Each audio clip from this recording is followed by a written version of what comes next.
Ngamkhaigi lamdam singda lairiba miyoi kanglup sing laibak anigi marakta tongan ba mawongda tona tinaba asi malengmi mafam kudimakta taunai. Masi laibak kudimakki marakta laiba wa ama adumak ngasisu oiri. Indiagi oinasu kangphalgi ngamkhai sing asida tariba miyoi kanglup kayana thangnaba laibak singi miyoi kanglup singa makhal amagi natraga amagi tona tinaba adumak tauri. Indiagi kangphalgi ngamkhai asi Myanmar, Bhutan, Nepal, China, Pakistan amadi Bangladesh ka pulli. Atai laibak singda tawbagumna yumlonaba laibaki sajat lichat singa India gi security da chawna mari lainai. India na masagi ngangkai ngaksaba amadi masda laibak asi sohan gadaba amadi miyangi punsida akaiba pigadaba yumlonabagi thabak sing ngakthokpa haibasi laibak asigi mathawni. Ngangkai haibasi laibak amagi ningtambagi pangkhaini amadi masina saktak libani. Asumna India gi ngangkai lamdam singda India na ngangkai asi ngaknaba honari. India gi kangphal ngamkhai apunba asang basi kilometer lising taramanga chama tarukni sanglaba ngamkhai paring asida tongan ba force singna ngak senduna leiri. India gi nongpok thangba yumlo naba Myanmar asi India ga khatna chainaba amadi ungkhatnaba lebak ama oirakte aduna kilometer lising ama chatruk nipu humdoi sangba ngamkhai paring asi chautha tha duna lai. Ning tamlakpa matungda India gi loilam leingak na thamlamba leibak ngakbagi kanglon sing amadi samas ki phibam sing phagatnaba honari ngaida nongpok thangba ngangkhai asida thoidokna pungning changlakide. Adugi su mathakta India Myanmar gi ngangkhai lamdamda khundariba India gi kanglop singa manaba kanglop sing ngangkhai lana Myanmar gi ngangkhai lamdamda su khundai amadi makhoi gi punsi gi changdaba yadaba potlam singi amana amagi makha ponai. Wapam asi laibana India amadi Myanmar gi ngangkhai da laiba kanglop sing asi amana amagi lamda chatok chasin taunaba amadi tona tinanaba laibak anigi yanaba amagi makhada yahlai.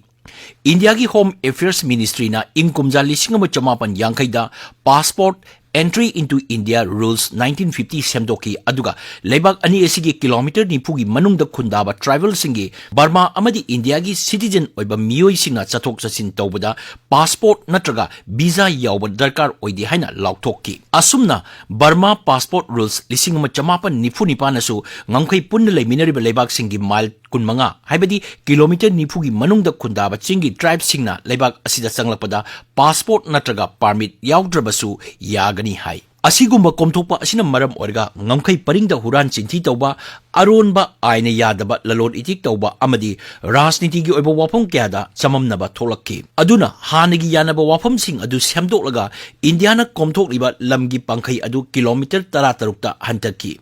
Myanmar amadi Indiana ingkumja lisingani tarani pangi me 13 da agreement on land border crossing yanache ama sahi tawnaduna kilometer 13 ta hantharga ngamkhai paringda leiriba kanglup singi tona tinabagi masak mong honglakhi. Masina mapumoina laibak anigi masa masagi ngangkai paringda lairiba travel singi hak sing ngakani haina launarami. Adubo national security gi miyengdagi free movement regime haina kaunariba nauna yanariba wafam sing asina national security da akaiba pinaba lana siznare haiba report kaya laki.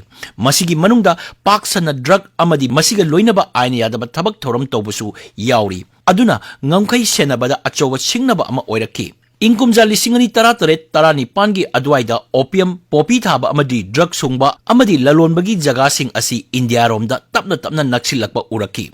Arunachal Pradesh ka tainariba Myanmar gi Kachin state ta opium popi thaba asi hariba matam asdagi hengalakpa uraki.